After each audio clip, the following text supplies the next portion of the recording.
ముమ్మాటికి ఆర్థిక నేరస్తుడే మార్గదర్శి పేరిట రామోజీ అక్రమ ఆర్థిక సామ్రాజ్యం.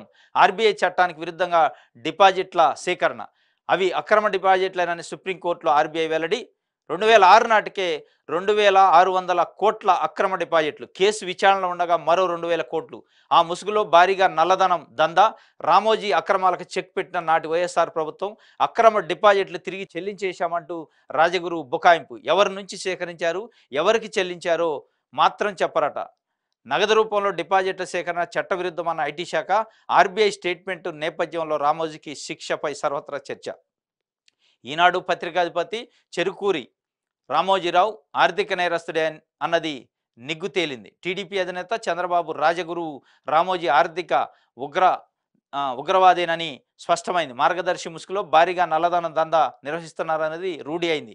అక్రమాలను కప్పిపుచ్చుకునేందుకు తొడుక్కున్న పత్రికా స్వేచ్ఛ అనే ముసుగులు తొలగిపోయింది. చట్టాలను ఉల్లంఘిస్తూ ఆర్థిక అక్రమాలకు పాల్పడ్డ రామోజీ నిజ రూపంలో అవినీతి దిగంబరుడుగా నిలబడ్డాడు అని చెప్పి ఒక వార్త. ముమ్మాటికి ఆర్థిక నేరస్తుడు అనేది, ఎందుకంటే సుప్రీంకోర్టులో రామోజీరావు సంబంధించిన మార్గదర్శి చిట్ ఫండ్ పైన కేసు నడుస్తుంది. ఉండవెల్లి అరుణ్ కుమార్ మాజీ ఎంపీ కేసు వేశారు.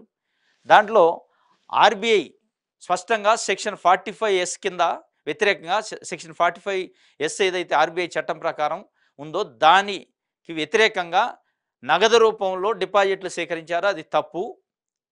నగదు రూపంలో డిపాజిట్లు సేకరించడం మీన్స్ నల్లధనాన్ని, ఎవరైతే నల్లధనం దాచుకోవాలనుకుంటున్నారో వాళ్ళకి ఒక కేంద్రంగా మార్గదర్శి చిట్ ఫండ్స్ ఉంది. అంటే గవర్నమెంట్ లెక్కల్లో చూపని ధనం, గవర్నమెంట్ లెక్కల్లో చూపని డబ్బు, ట్యాక్స్ని తప్పించుకోవడానికి ప్రయత్నం చేసే వ్యక్తులకు కొమ్ము కాస్తుండే ఆ దొంగలకి. ఆ దొంగలకు కొమ్ము కాసే ఒక దొంగ, ఒక ఉగ్రవాది, ఆర్థిక నేరగాడు అని చెప్పి సాక్షి పేపర్ ఒక వార్త రాసింది. దానిపై నిన్న కూడా వార్త వచ్చింది.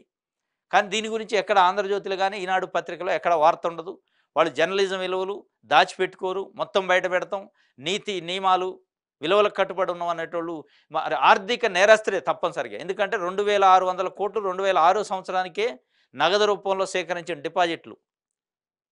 దాని తర్వాత కేసు వేసిన తర్వాత 2000 కోట్లు సేకరించిండు. నగదు రూపంలో మీన్స్ 2.5 లక్షలు బ్యాంక్ రూల్స్ ప్రకారం, ఆర్బీఐ రూల్స్ ప్రకారం 2 లక్షల రూపాయలు దాటితే తప్పనిసరిగా చెక్ రూపంలో కానీ అకౌంట్ ట్రాన్స్ఫర్ కానీ చేయాల్సిన పరిస్థితి డబ్బుని. ఎందుకు అంటే ఇన్కమ్ ట్యాక్స్కి లింక్ అయ్యింది, పాన్ కార్డుకి లింక్ అయి ఉంటుంది కాబట్టి.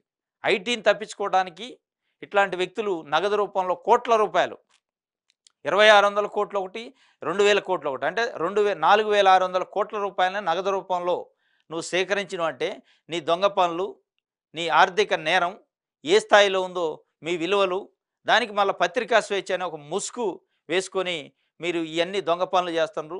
మీరు నల్లధనం దాచుకునే వ్యక్తులకి కొమ్ము కాస్తున్నారు, నల్లధనం దాచుకునే శక్తులకి, సంస్థలకి మీరు కొమ్ము కాసి మళ్ళీ మీరు నీతులు వల్లించటం, నీతి రాతలు, నీతి పోతలు పోయటం అనేది కాదు అని సాక్షి పత్రిక ఒక వార్తని రాసింది. ఎందుకంటే మళ్ళా మేము సేకరించినాము కానీ సేకరించిన డబ్బును తిరిగి ఇచ్చేసినాం అంటుంది.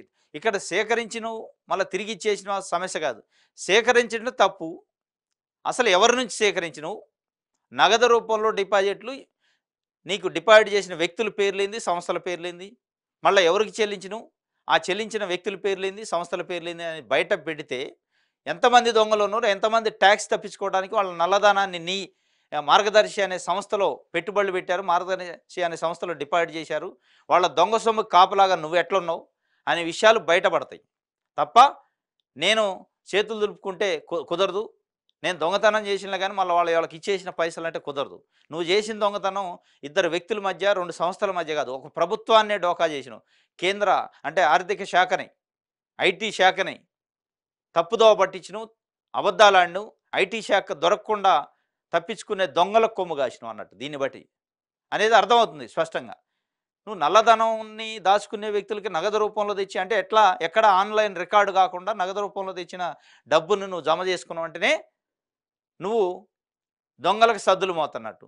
ఆ దొంగలెవరు, నువ్వు ఎవరికి సద్దులు మోసినావు అనే విషయాలను బయట పెడితే నీ నిజాయితీ, నీ విలువలు అప్పుడు నిలబడతాయి తప్ప నేను ఇచ్చేసిన కానీ వాళ్ళ పేర్లు చెప్పను అంటే, పేర్లు చెప్పడానికి భయపడుతున్నావు అంటే నువ్వు దొంగల వాళ్ళు, ఆ దొంగలకు నువ్వు సపోర్ట్ చేసినావు, నువ్వు సపోర్ట్ చేసిన దొంగలు బయటపడతారు, నువ్వు బయటపడతావు అని చెప్పి బయట చెప్పుకునే పరిస్థితి లేదు. సిగ్గుతో తలదించుకుంటూ నువ్వు ఇలా మళ్ళీ దానికి పత్రికా స్వేచ్ఛ, పత్రికా విలువలు, జర్నలిజం ఈ ముద్దు పేర్లు పెట్టి నువ్వు చేసేదే దొంగదందా. చిట్ ఫండ్ దొంగ అంటేనే దొంగదందా.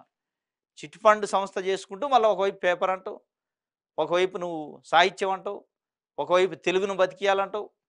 ఇది ఆర్థిక నేరస్తుడే ముమ్మాటికి రామోజీరావు అని ఒక వార్తని